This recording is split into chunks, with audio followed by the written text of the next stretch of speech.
अनुवाद में दोनों भाषाओं की जानकारी के साथ साथ विषय की जानकारी बहुत ज़रूरी है और इन विषयों की संख्या हजारों है और नित नए ये विषय बढ़ते जा रहे हैं।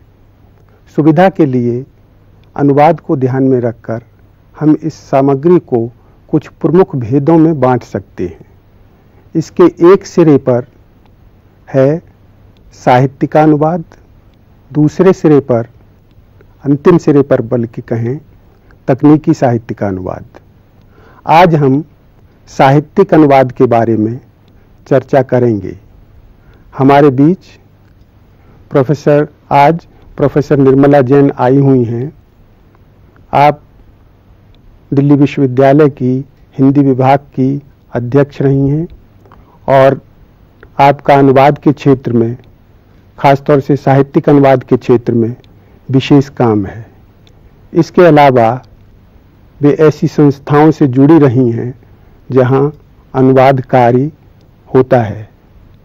इसलिए मैं आपसे पूछना चाहूँगा कि साहित्य का में अनुवाद का सिलसिला काफ़ी पहले शुरू हुआ और इसकी हिंदी में इसकी क्या परंपरा है, साथ ही क्या किसी खास तरह की सामाजिक और सांस्कृतिक स्थितियों से अनुवाद का संबंध है।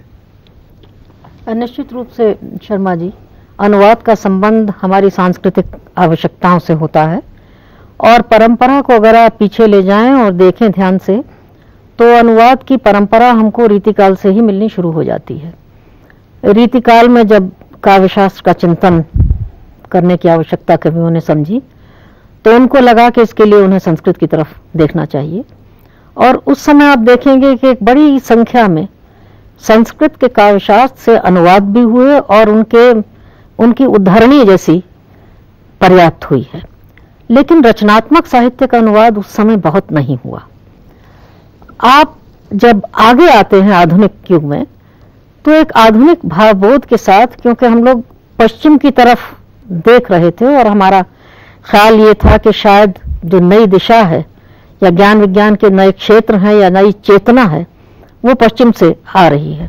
तो साहित्य में भी ये हुआ कि हम लोगों ने पश्चिम की कृतियों का, विशेषकर अंग्रेजी की कृतियों का अनुवाद एक तरफ करना शुरू किया और दूसरी तरफ अपनी पुरानी परंपरा, अपनी विरासत की तरफ भी हमने देखना शुरू किया। क्योंकि ये होता है कि जब आप किसी दूसरी सभ्यता से टकराते हैं, चाहे जिस रूप में, प्रभाव के रूप में या विरोध के रूप में, तो आदमी अपनी विरासत को भी देखना चाहता है और इसका संबंध पुनर्जागरण की प्रवृत्ति से, रेनेसांस से जोड़ती हूं मैं। और अगर आप देखें तो 1857 के आसपास मैं मानती हूं कि एक परिवर्तन या ये चेतना ज्यादा जागृत हुई और तब उस समय के जो सबसे बड़ा नाम हमारे मन में आता है वो भारतेंदु का है। भारतेंदु ने मौलिक लेखन काफी किया, लेकिन मौलिक लेखन के साथ साथ उन्होंने अनुवाद किए। अनुवाद उन्होंने अंग्रेजी से कम, संस्कृत से ज्यादा और भारतीय भाषाओं से भी किए। क्योंकि अनुवादों का सिलसिला जब शुरू हुआ तो भारतीय भाषाओं से भी आदान प्रदान की एक पद्धति हमारे यहाँ चालू हुई। और मुझे तो ये देख करके बल्कि थोड़ा ताज्जुब होता है, हैरत होती है कि उन्होंने अंग्रेजी का जो एक अनुवाद किया दुर्लभ बंधु नाम से, वो अनुवाद बहुत बाद में, जो 20वीं शताब्दी में इधर आधुनिक काल के, छायावाद काल के जो तमाम लेखक हैं, अनुवादक हैं, जिनमें बड़े बड़े नाम हैं, बच्चन, अमृत राय, रांगे राघव और उसके बाद रघुवीर सहाय, इन लोगों ने भी शेक्सपियर के अनुवाद किए। लेकिन आप देखेंगे कि ये अनुवाद, इन अनुवादों में रघुवीर सहाय ही कुछ प्रभाव छोड़ सके, बाकी लोग शेक्सपियर की आत्मा को उस तरह से नहीं पकड़ सके जिस तरह भारतेंदु ने पकड़ लिया था। भारतेंदु के कुछ बाद फिर आपको एक परंपरा, श्रृंखला मिलती है श्रीधर पाठक के अनुवादों की, और उन अनुवादों में रोमांटिक चेतना, रोमानी तेवर, रोमांटिक चेतना आपको दिखाई पड़ता है। गोल्डस्मिथ के अनुवाद उन्होंने मुख्य रूप से किए, एकांतवासी योगी, उजड़ ग्राम, और एक तीसरा अनुवाद और था जिसका शांत पथिक। हाँ जी हाँ, शांत पथिक। शांत पथिक उन्होंने ट्रैवलर का अनुवाद किया था। और मैं यहाँ जोड़ना चाहती हूँ कि अनुवादक कैसे एक छूट लेता है। ट्रैवलर में शांत नहीं है, लेकिन जो मूल कविता है उसकी चेतना में उनको लगा कि ये शांति का, थके हुए पथिक का भावबोध है, उसका भाव है, तो उन्होंने उसके शीर्षक में इसको शांत पथिक कर दिया। और ये छूट मेरा ख्याल है अनुवादक को लेनी चाहिए, क्योंकि साहित्य का अनुवाद इस अर्थ में वैज्ञानिक या तकनीकी अनुवाद से अलग होता है कि वो भावानुवाद करता है, और इसलिए वो ज्यादा मुक्त अनुवादक होता है। ऐसा नहीं हुआ कि हमारे यहाँ रचनात्मक अनुवाद ही हुए हों। इसी दौर में, इसके कुछ थोड़ा बाद, पोप का मशहूर जो पोप की रचना थी एसे ऑन क्रिटिसिज्म, उसका ब्रज भाषा के वरिष्ठ कवि जगन्नाथ दास रत्नाकर ने समालोचना आदर्श नाम से अनुवाद किया। अब आप देखिए तो समालोचना आदर्श भी ऐसे ऑन क्रिटिसिज्म का शाब्दिक अनुवाद नहीं है। जो ऐसे ऑन क्रिटिसिज्म में कहने की कोशिश की गई है, जो उसकी विषय वस्तु है, उससे एक शब्द गढ़ा है रत्नाकर ने। और ये बात बहुत हैरत में डालती है कि ये लोग, इनकी कोई प्रशिक्षण नहीं हुआ था इन लोगों का, सहज वृत्ति से अपने इन लोगों ने अनुवाद करना शुरू किया।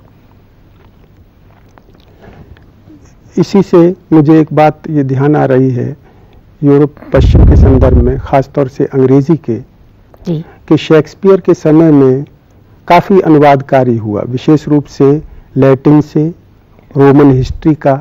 जी। तो उनकी जो क्वालिटी अच्छी नहीं है अनुवादों की, काफ़ी खराब अनुवाद हैं। लेकिन क्योंकि पुनर्जागरण था और शेक्सपियर ने उन्हीं अनुवादों को पढ़कर अपने नाटकों के प्लॉट लिए, इसलिए पुनर्जागरण काल में, जैसा कि आपने कहा कि अनुवादों की क्वालिटी अच्छी नहीं है और ज़्यादातर की, लेकिन फिर भी उन्होंने अपना काम किया, क्योंकि पुनर्जागरण में एक यह होता है कि संस्कृत के क्षेत्र में, विभिन्न क्षेत्रों में देश आगे बढ़े, भाषा आगे बढ़े, तो इसलिए जो साहित्यिक कार्य, साहित्यिक गतिविधि भारी मात्रा में नहीं हो सकती, अनुवाद से उसकी क्षतिपूर्ति हो जाती है एक तरह से। जी हाँ, आपने बिल्कुल सही कहा। अच्छा, ये आपने शेक्सपियर का नाम लिया तो इसी से मुझे याद आया कि शेक्सपियर हमारे यहाँ की अनुवाद परंपरा में बहुत ही एक तरह से लोकप्रिय विषय रहे हैं। उनके नाटकों के जितने अनुवाद हुए उतने, मैंने कुछ ही लोगों का नाम लिया, उनमें सफल अनुवाद भी हैं, उसमें असफल अनुवाद भी हैं। और जैसे रघुवीर साहा का मैं अभी नाम ले रही थी, उनका वर्णम वन मैं सबसे सफल अनुवाद इधर के अनुवादों में मानती हूँ। पर अगर आप देखिए तो कुछ हद तक तो ये अनुवाद क्षतिपूर्ति करता है, लेकिन कुछ हद तक जिसे हम कहते हैं डेविएशन है, मूल रचना से काफी डेविएट किया है। और उन्होंने भारतीय परंपरा में, हमारी संस्कृति में जो नाटक की शैलियां थी, उनका भी कुछ उसमें प्रयोग कर लिया है। और जहां जहां जरूरत पड़ी है, मूल पाठ से उन लोगों ने उन्होंने अपने आप को अलग कर लिया है। ये एक विचित्र बात है कि हमारे यहाँ, क्योंकि नाटक के क्षेत्र में मुझे लगता है कि रंगमंच की दृष्टि से बहुत सफल नाटक नहीं लिखे गए हिंदी में खुद। और जैसा आप कह रहे थे अभी कि क्षतिपूर्ति एक हद तक हम करते हैं अनुवादों के द्वारा, इसलिए हमें दिखाई पड़ता है कि जब नेशनल स्कूल ऑफ ड्रामा की स्थापना हुई दिल्ली में, उसके बाद क्योंकि हमारे यहाँ रंगमंच पर खेले जाने लायक नाटकों की कमी थी, और मुझे तो उसमें दो ही बड़े नाम याद आते हैं जिनका नाटक बहुत खेला गया। एक तो धर्मवीर भारती का अंधा युग और दूसरा मोहन राकेश के नाटक। इसके अतिरिक्त मुझे तीसरा ऐसा नाम, बाद में तो फिर कुछ लोग और भी आ गए हैं इस क्षेत्र में, लेकिन उस समय जब नेशनल स्कूल ऑफ ड्रामा की स्थापना हुई उसके आसपास हिंदी में मौलिक नाटक आपको नहीं मिलते। इसलिए अचानक हम पाते हैं कि एक बाढ़ सी आती है जिसमें कन्नड़ से, तेलुगु से, संस्कृत से भी और थोड़े बहुत अंग्रेजी से, और अंग्रेजी से ही नहीं बल्कि जो प्राचीन ग्रीक ट्रेजेडीज की परंपरा है वहां से नाटक उठाकर उनके अनुवाद किए गए और बड़े सफल अनुवाद किए गए। कुछ अनुवाद बड़े लोकप्रिय, घासीराम कोतवाल, खामोश अदालत जारी है, तुगलक, इसी तरह से है बदन, बादल सरकार के भी कुछ अनुवाद किए गए। तो आप देखेंगे कि मराठी से, बंगला से, कन्नड़ से, अंग्रेजी से, संस्कृत से और मूल ग्रीक से भले ही ना हो लेकिन अंग्रेजी के माध्यम से ग्रीक ट्रेजेडीज के अनुवाद भी हमारे यहाँ काफ़ी हुए हैं।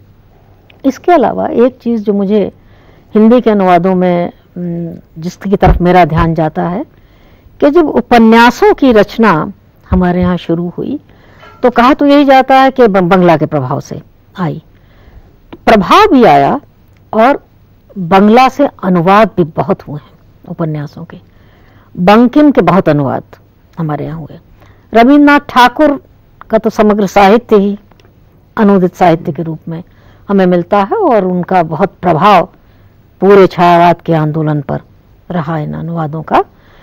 इसके अलावा एक बात जो मुझे इन अनुवादों के बारे में विशिष्ट दिखाई पड़ती है वो ये है कि खुद रचनाकारों ने बहुत अनुवाद किए हैं। जो लोग खुद अपनी लेखनी में बहुत खुद समर्थ हैं उन्होंने बहुत अनुवाद किए और कुछ कृतियां ऐसी हैं जिनके अनुवाद बार बार अलग अलग लोगों ने किए। जैसे एक दौर था जिसमें उमर खयाम की रुबाइयों के अनुवाद काफी हुए। पहला अनुवाद तो शायद मेरा ख्याल है, अगर मुझे सही याद है, तो मैथिली शरण गुप्त ने ही किया था, लेकिन उसका प्रचलन, उसका बीच में एक दूसरा अनुवाद किसी और ने किया था और उसके बाद जो सबसे ज्यादा लोकप्रिय हुआ वो बच्चन का अनुवाद हुआ। और बच्चन का अनुवाद मेरा ख्याल है कि मधुशाला के कारण, क्योंकि मधुशाला मंच पर बहुत लोकप्रिय हुई तो इसलिए बच्चन का अनुवाद बहुत लोकप्रिय हुआ। इसी तरह से उपन्यासों के अनुवाद में राजेंद्र यादव ने बहुत उपन्यासों का अनुवाद किया है। एक वर्ग ऐसा और है, और इसका संबंध भी आप चाहें तो शायद एक सांस्कृतिक सरोकार से जोड़ सकते हैं, कि जो रूस के बड़े कालजयी कृतियां थीं और बड़े नामी लेखक थे, उनमें तोल्स्टॉय, गोर्की, दोस्तोयेव्स्की, चेखव सब शामिल हैं। इनकी शायद ही कोई महत्वपूर्ण रचना ऐसी हो जिसका अनुवाद हिंदी में न हुआ हो। हाँ, आपने ये कहा कि जो अच्छे अनुवाद हुए हैं वो रचनाकारों के किए हुए हैं, क्योंकि जैसे उपन्यासकार है, अगर वह उपन्यास का अनुवाद करेगा तो उसको सारी स्थितियों की, उसको कैसे चित्रित किया जाता है, उसको उपन्यास लिखने का अनुभव है, तो उसको ज़्यादा अच्छा अनुवाद कर सकता है। देखिए, ये बात सबके बारे में लागू नहीं होती। जैसे बच्चन रचनाकार तो हैं, लेकिन बच्चन के शेक्सपियर के किए, या आप कह सकते हैं कि बच्चन नाटककार नहीं है, शायद इसलिए कमजोर उनके उपन्यास हैं। मैं नहीं जानती कि उनका जो यीट्स की कविताओं का अनुवाद है उसको भी, अगर आपको याद हो, क्या शीर्षक है उस अनुवाद का? मरकत द्वीप का स्वर। हाँ, मरकत द्वीप का स्वर। उसमें शायद 101 कविताएं यीट्स की उन्होंने इकट्ठा करके उसका अनुवाद किया है। मुझे लगता है कि बच्चन रचनाकार हैं, लेकिन अनुवाद करते समय उनका अपना रचनाकार अनुवाद पर हावी हो जाता है, और इसलिए हम पाते हैं कितना बड़ा नाम होने पर भी और इतने अनुवाद करने पर भी उनके अनुवादों में वो जो मूल रचना है उसकी चेतना या उसकी संवेदना पूरी तरह से नहीं आ पाती। इसलिए सबके बारे में तो ये शायद सही नहीं है। हाँ, आपके कहने से ये संकेत मिलता है कि रचनाकार को अनुवाद के लिए कृति का चुनाव करते समय सजग रहना चाहिए।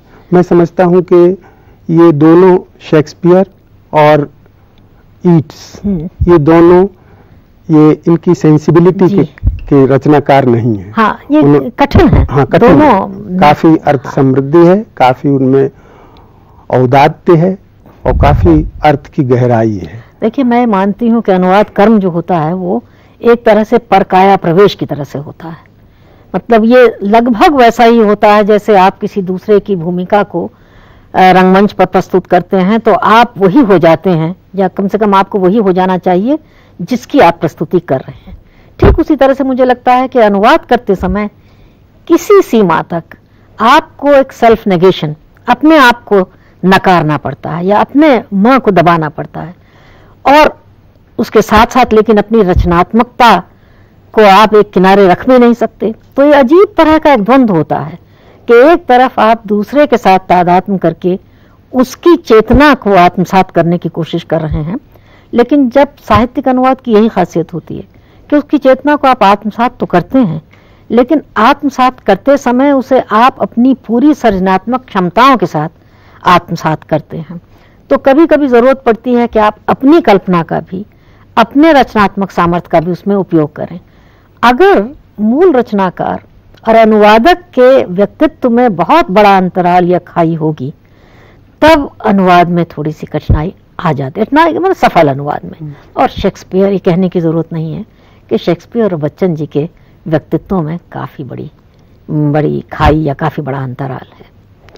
और एक बात मुझे बच्चन पर और ध्यान आती है कि नाटक का अनुवाद करते समय खास तौर से रंगमंच की जानकारी भी बहुत जरूरी है। हाँ। अब मुझे जैसे उन्होंने एक जगह मैकबेथ का अनुवाद में, तो मैकबेथ में यह है कि लेडी मैकबेथ ने जो अपने हाथ उसके खून से रंगे हुए थे, तो इसके बाद उसको ये हो जाता है कि मेरे हाथों पर अब भी खून लगा हुआ है। तो वहां पर वो शेक्सपियर के हैं शब्द कि वो हाथ धोती है, फिर उनको हाथों को वो सूंघती है। तो उस समय here is the smell of blood still, all the perfumes of Arabia will not sweet in this little hand. तो उसमें यह है कि वो हाथों को फिर सूंघती है, फिर झटके से हाथों को ऐसे फेंकती है जिससे कि ऑडियंस को दिखाई दे।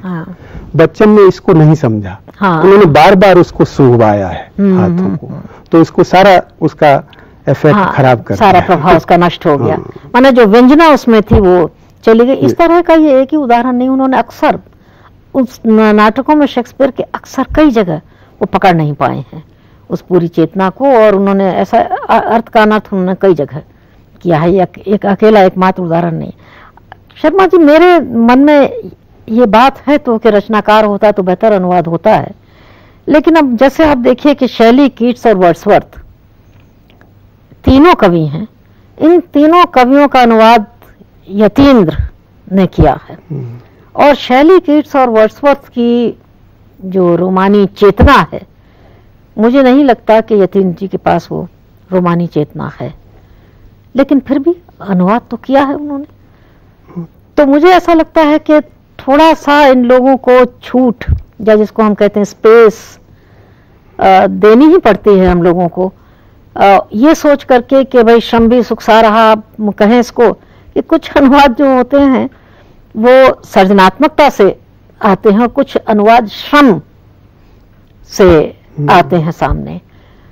इन अनुवादों की मुझे उपयोगिता लगती है कि कम से कम इतनी तो है कि सामग्री को उन्होंने सुलभ करा दिया, पूरी तरह से सुलभ न कराया हो, अधूरी तरह से सही, लेकिन जो सामग्री नहीं थी, जो बाहर थी, उस सामग्री को लाकर भीतर उन्होंने सुलभ कराया। तो इस तरह से एक हद तक इन अनुवादों की कुछ उपयोगिता हो जाती है। वैसे भी मेरा मानना यह है कि देखिए, एक वर्ग तो है साहित्यिक अनुवाद का, लेकिन साहित्यिक अनुवाद को भी आप पूरे के पूरे साहित्यिक अनुवाद को आप एक तरह से नहीं देख सकते। जैसे कहानी और उपन्यास का अनुवाद अपेक्षाकृत सरल होता है। सरल इस मायने में कि उसमें डिस्क्रिप्शंस, नरेशंस ने वर्णन ज्यादा होते, समाख्यान ज्यादा होते, दूर तक गद्य में बात व्यक्ति कहता चला जाता है, इसलिए एक हद तक वो ज्यादा आसान होता है। उसमें जिसको हम कहें ना बिटवीन द लाइंस, जो कहा गया उससे ज्यादा बिना कहे छोड़ दिया गया, ऐसा कम होता है। जबकि कविता में और नाटक में ये बराबर होता है। तो ये जो गैप्स हैं, ये जो अंतराल हैं, जिन्हें कवि ने अपनी कल्पना से छोड़ दिया और अनुवादक को कवि की उस कल्पना की कल्पना करके भर लेना चाहिए, ये गैप्स भरने बहुत मुश्किल होते हैं। हाँ, इसमें मैं समझता हूँ आपने संकेत भी किया कि इसमें अनुवादक की श्रम और निष्ठा का काफी बड़ा हाथ होता है। तो अगर हम जैसे पश्चिम में देखें तो काफका का अनुवाद म्यूर ने किया, तो जिंदगी भर उन्होंने काफका पर ही लगे रहे और पूरे काफका के साहित्य का, इसके अलावा उन्होंने किसी रचनाकार को और को नहीं छुआ। दूसरा उदाहरण में जैसे दूं, जैसे प्लेटो का अनुवाद जोवेट ने किया। तो जोवेट जो है ऑक्सफोर्ड में ग्रीक के प्रोफेसर थे जी। तो और प्लेटो पढ़ाते थे, प्लेटो पर व्याख्यान देने जाते थे। वो यूनान गए और उस समय की जो प्लेटो के समय की ग्रीक थी और उस समय नगर राज्य थे, तो नगर राज्यों में ग्रीक में विविधता थी, तो उन्होंने उसका तुलनात्मक अध्ययन किया, उस जगह की भाषा पढ़ी। तो जितना वास्तव में जानकारी चाहिए भाषा की, वो बिना इस तरह के समर्पण के नहीं आ सकती। नहीं, वो नहीं आ सकती। आपने बिल्कुल ठीक कहा, क्योंकि मैंने जब प्लेटो पर काम किया, प्लेटो के कुछ हिस्सों का अनुवाद किया, तो मैंने उनके सारे अनुवाद देखते हुए जोवेट को आधार बनाया। और ये है बात तो बड़ी निजी सी है, व्यक्तिगत सी है, लेकिन फिर भी इससे अनुवाद की कठिनाई पर थोड़ी सी रोशनी पड़ती है। मैंने लॉन्जाइनस के ऑन द सबलाइम, वैसे उसका सही अनुवाद तो मैं मानती हूँ of the height of eloquence है, लेकिन अब ऑन द सबलाइम प्रचलित हो गया। तो मैंने जब इस कृति का अनुवाद किया तो मेरे सामने एक बहुत बड़ी कठिनाई आई, जो मूल ग्रीक नाम है उनके उच्चारण की। अब हम लोगों के बीच उनके अंग्रेजी उच्चारण प्रचलित हो गए हैं, तो मैं ग्रीक चांसरी से लेकर इस शहर में जो भी तथाकथित विद्वान समझे जाते हैं ग्रीक भाषा के, और अंग्रेजी के विद्वान जो विश्वविद्यालय में थे, विश्वविद्यालय के बाहर थे, सब जगह भटकती रही। लेकिन एक भी व्यक्ति, इसको पूरी जिम्मेदारी से इस बात को मैं कह रही हूं कि एक भी व्यक्ति मुझे ऐसा नहीं मिला ग्रीक चांसरी में भी जो ओल्ड ग्रीक अच्छी तरह से जानता हो। और उन लोगों ने मुझे राय दी कि देखिए, आप एक सीमा के आगे हम आपको मदद कर सकते हैं, लेकिन एक सीमा के आगे इनके सही उच्चारण हम लोग नहीं बता सकते। इससे ये पता लगता है कि आज अगर आप किसी क्लासिक का अनुवाद करने के लिए बैठे तो कितनी बड़ी कठिनाई है कि एक छोटी सी बात को लेकर के आपके सामने आ सकती है। मैंने लगभग 6 महीने का समय इसी बात पर लगाया कि मुझे जो व्यक्तिवाचक संज्ञाएं हैं उनके सही ग्रीक उच्चारण मिल जाएं, तो मैं नामों का प्रयोग उसी तरह से करना चाहूंगी।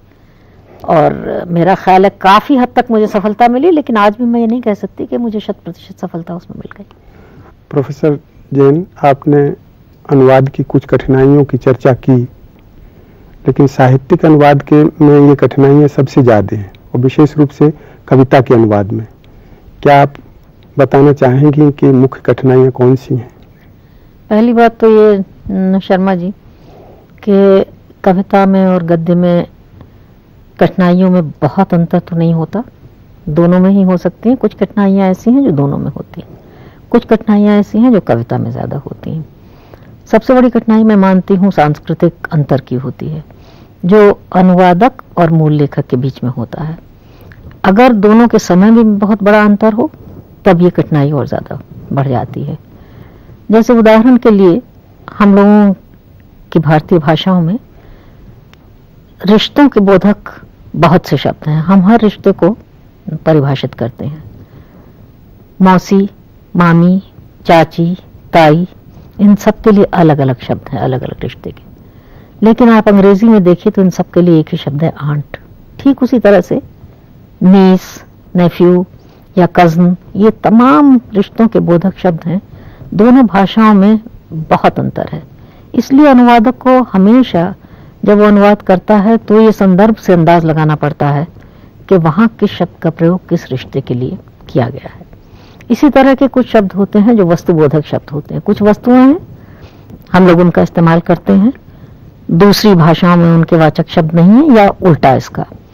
अब जब उन शब्दों के अनुवाद का सवाल आता है तो अक्सर हमको वो शब्द वहां से ज्यों के त्यों उठाने पड़ते हैं। मैं आपको व्यवहार में आने वाली चीजों का उदाहरण देती हूँ।